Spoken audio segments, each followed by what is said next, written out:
I'm Dr. Leo O'Brien, and I represent many of the Irish universities and colleges through Manjoorans and my own company, O'Brien Associates, which are educational consultants in Ireland. So between Manjoorans and ourselves, we represent the Irish universities and colleges. The Irish universities have a worldwide reputation. They are ranked within the first 200 universities in the world. For the likes of Trinity College, which is equivalent to Oxford and Cambridge, it's ranked 88. UCD is ranked around 110, and these are major universities in Ireland. I represent those universities, as well as the universities that are on the western seaboard along the Atlantic, like of University College Galway and the University of Limerick. But we also represent institutes of technology. Institutes of technology are modelled on Massachusetts Institute of Technology many years ago, MIT. And there are 14 of those in Ireland. Now, those 14 universities or colleges, if you like, are amalgamating together to form the Technical Universities of Ireland. We represent now at the moment Athlone Institute of Technology, which is in the centre of the country, and GMIT, Galway Mayo Institute of Technology, on the western seaboard. It has a multi-campus facility in the western seaboard. The reason why we're focusing on the West is that the living costs are cheaper, and to go to college is cheaper in the west of Ireland as opposed to the universities in the eastern coast, in Dublin or in the surrounding areas. We are very proud to represent particularly the Athlone Institute of Technology and GMIT, Galway Mayo Institute of Technology. Both of those at the moment offer a wide range of courses, and at the moment we are particularly focusing on nursing and IT. Just as a background to all this, Ireland at the present moment is the fastest growing economy in Europe.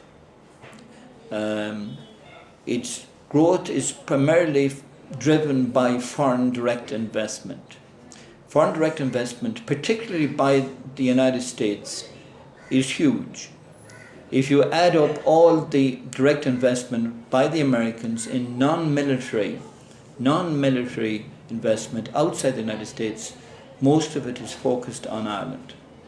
So we have all the American companies using Ireland as the European headquarters for their activities in Europe. For example, we have Apple, Google, LinkedIn, Intel, you can keep going on. And in addition to those IT companies, we have many pharmaceutical companies who are doing pharmaceutical research and production in Ireland.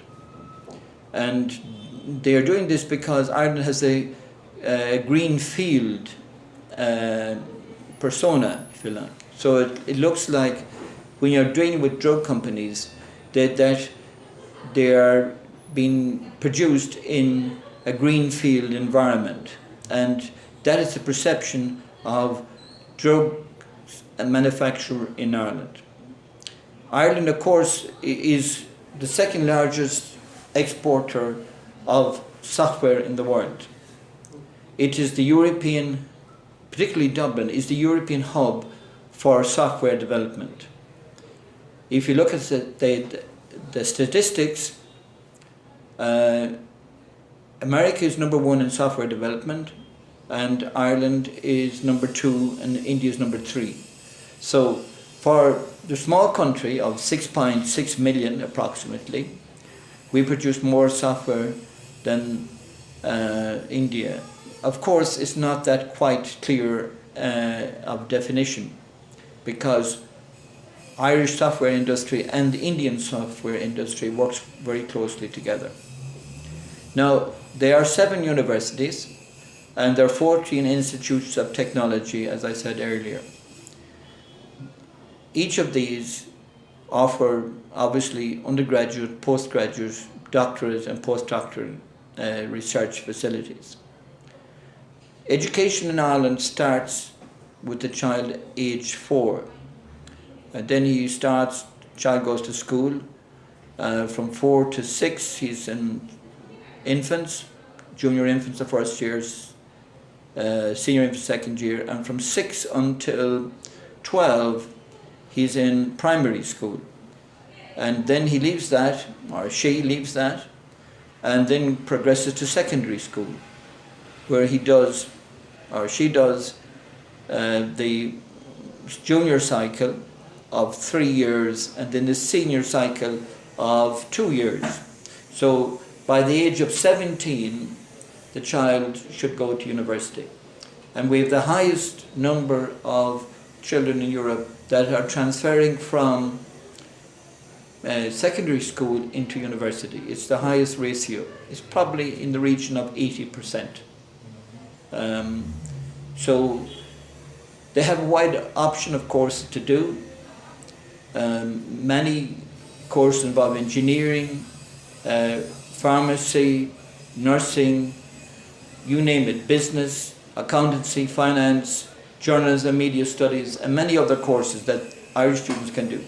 So also can the international student do these programs, and we get a lot of international students coming to us even from America, so it's not necessarily from India, from mainland Europe, even from Australia.